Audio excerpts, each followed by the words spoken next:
Hello friends, welcome to my channel JH Edutech. आज हम बात करेंगे क्रॉनिक ऑब्स्ट्रक्टिव पल्मोनरी डिजीज के बारे में। क्रॉनिक ऑब्स्ट्रक्टिव पल्मोनरी डिजीज, जिसे हम COPD कहते हैं, ये एक लंबे समय चलने वाली लंग्स की बीमारी है जिसमें हमारा लंग्स में ऑब्स्ट्रक्शन आ जाता है ड्यू टू हैवी म्यूकस। यह बीमारी दो कारणों की वजह से हो सकती है। पहला कारण है एम्फाइसीमा और दूसरा कारण यह हो सकता है कि ब्रोंकाइटिस। एम्फाइसीमा में लंग्स का एल्वेओलाई डैमेज हो जाता है और ब्रोंकाइटिस में हमारा जो ब्रोंकस है, सांस की नली है, उसमें म्यूकस जमा हो जाता है। दैट इज द सेकंड कारण। So bronchitis and emphysema are the two most causes of COPD। Normally हम अपने ऑक्सीजन लेते हैं और कार्बन डाइऑक्साइड को बाहर छोड़ते हैं, बट COPD में क्रॉनिक ब्रोंकाइटिस होता है जिसमें कफ जमा हो जाता है हमारे एयरवे में। लार्ज एयरवे में इतना ज्यादा म्यूकस जमा हो जाता है कि हमें सांस लेने में तकलीफ होने लगती है।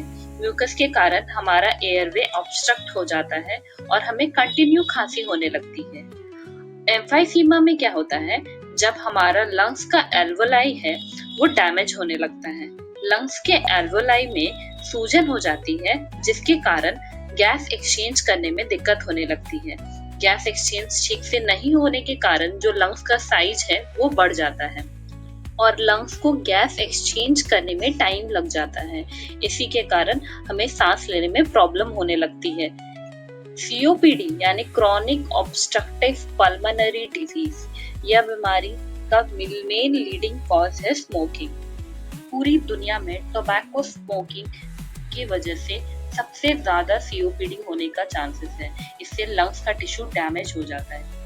नेक्स्ट है कॉटन इंडस्ट्री वर्कर। जो वर्कर्स कॉटन इंडस्ट्रीज में काम करते हैं और जो वर्कर्स पॉल्यूटेड जगह में काम करते हैं, mostly coal mines and all में काम करते हैं, इनको भी COPD होने के चांसेस है। कुछ बैक्टीरिया जैसे कि Streptococcus pneumonia, gram negative bacteria के कारण हमारा लंग्स डैमेज हो जाता है, इससे भी COPD होने के चांसेस है।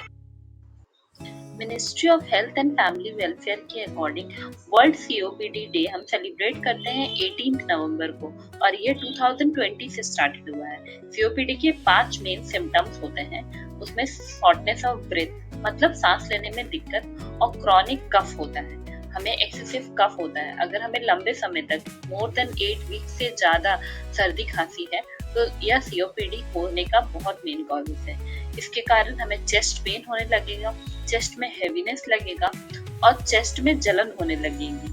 Breathing difficulty is the main leading cause of COPD। हम थोड़ी ही दूर चलने लगेंगे कि हमारा सांस फूलने लग जाता है। इससे COPD होने का मेन रीजन है।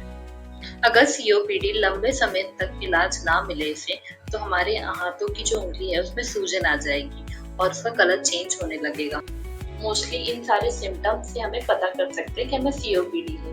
COPD को पता करने के लिए कुछ डायग्नोस्टिक टेस्ट की जरूरत है, जैसे कि ABG, arterial blood gas, physical examination, lung function test, CT scan, X ray. इन सारे टेस्ट से डॉक्टर पता करते हैं कि हमें COPD है या नहीं। लंग फंक्शन टेस्ट में लंग्स की कैपेसिटी चेक होती है।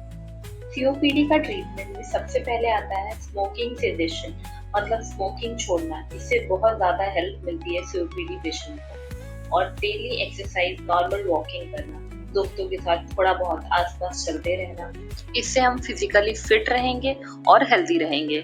नॉर्मली डॉक्टर्स स्पाइरोमेट्री एडवाइस करते हैं COPD पेशेंट को। स्पाइरोमेट्री एक ऐसा इंस्ट्रूमेंट है जिससे हम लंग्स की एक्सरसाइज करते हैं। लंग्स के एक्सपेंशन में ये मदद करता है। हम इनहेल करते हैं और ये बॉल्स उठ जाते हैं। ये बॉल्स का उठने का मतलब है कि हमारा लंग्स का जो कैपेसिटी है वो बहुत एवरेज से गुड है। नॉर्मली हमें ट्राइपॉड पोजीशन में रहना चाहिए या फॉलोअर्स पोजीशन में रहना चाहिए जब भी हमें सांस लेने में दिक्कत होने लगे। हमें नेचुरली योगा एंड ऑल करते रहना चाहिए। योगा करने से हमारा बॉडी भी फिट रहेगा और हम हेल्दी रहेंगे। लंग्स के एक्सपेंशन में भी ये बहुत मदद करता है। COPD में इनहेलर एडवाइस करते हैं डॉक्टर। इनहेलर मोस्टली स्टेरॉइड रहता है और इसमें लंग्स को रिलीफ मिलता है। नेबुलाइजर लेते हैं हम। नेबुलाइजर में भी स्टेरॉइड्स ऐड करते हैं जिससे हमारे लंग्स को एक्सपेंशन में मदद होती है। अगर COPD ठीक ना हो लंबे समय अगर लंबे समय तक सीओपीडी का ट्रीटमेंट ना हो तो डॉक्टर्स ऑक्सीजन थेरेपी भी घर पे स्टार्ट करने के लिए एडवाइस करते हैं। सीओपीडी पेशेंट को ज्यादा ऑक्सीजन देना हानिकारक है, 2 लीटर से हम इसे स्टार्ट कर सकते हैं। बाईपैप और सीपैप की भी मदद लेते हैं।